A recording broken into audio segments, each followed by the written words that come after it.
ما کان اللہ لیذر المؤمنین علی ما انتم علیہ، یہ اللہ کا طریقہ نہیں ہے، سنت نہیں ہے کہ وہ تمہیں چھوڑے رکھے اہل ایمان اسی حالت میں جس پر تم ہو، حتی یمیز الخبیث من الطیب، جب تک کہ خبیث علیحدہ نہ ہو جائے طیب سے، کھل جائے۔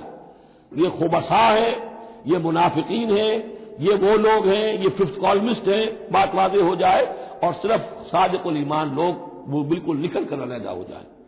وما کان اللہ لیطلعکم علی الغیب، اور اسی طریقے سے اللہ تعالیٰ کی یہ بھی طریقہ نہیں ہے کہ غیب کی خبریں تمہیں دے، لیکن اللہ یجتبی من رسلہ من یشاء، ہاں یہ معاملہ اللہ تعالیٰ نے کہ غیب کے حالات کی اطلاع دینا یہ اپنے رسولوں کے لیے رکھا ہوا، جس کو وہ چن لیتا ہے رسولوں میں سے، وہ غیب کے حالات بھی بتاتا ہے۔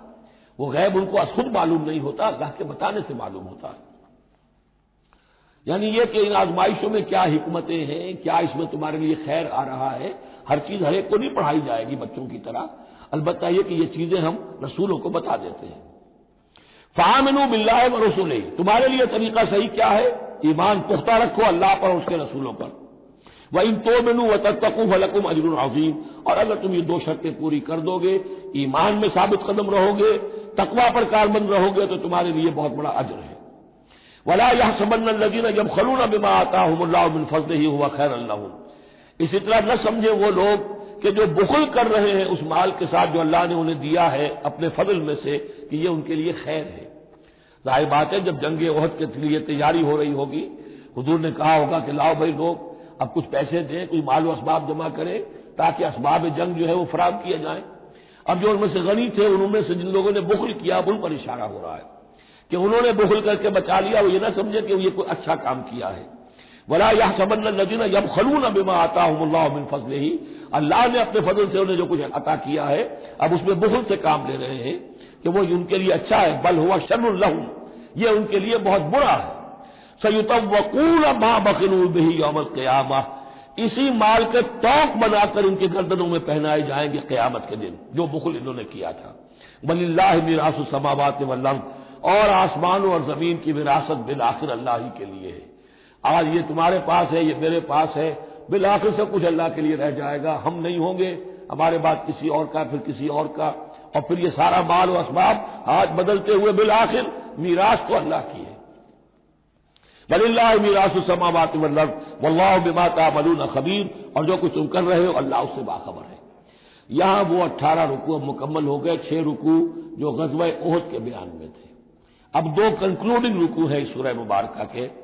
لَقَدْ سَمِعَ اللَّهُ قَوْلَ الَّذِينَ قَالُوا إِنَّ اللَّهَ فَقِيرٌ وَنَحْنُ أَغْنِيَاءُ، اللہ نے سن لی ہے بات، قول ان لوگوں کا جو یہ کہتے ہیں کہ اللہ فقیر ہے ہم غنی ہیں۔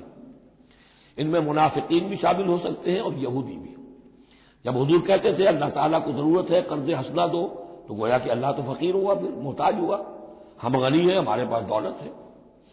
سَنَكْتُبُ مَا قَالُوا، ہم لکھ لیں گے جو کچھ انہوں نے کہا ہے، بڑا غصہ ہے اس کے اندر، ہم لکھ لیں گے جو کچھ انہوں نے کہا ہے۔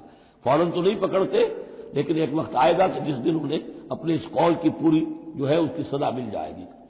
اور صرف یہی نہیں، قتلہم الانبیاء بغیر حق، اور جو نبیوں کو یہ قتل کرتے رہے ناحق، وَنَقُولُ ذُوقُوا عَذَابَ الْحَرِيقِ، اور ہم کہیں گے کہ اب چکھو مزہ اس جلا دینے والے سلگتی ہوئی آگ کا۔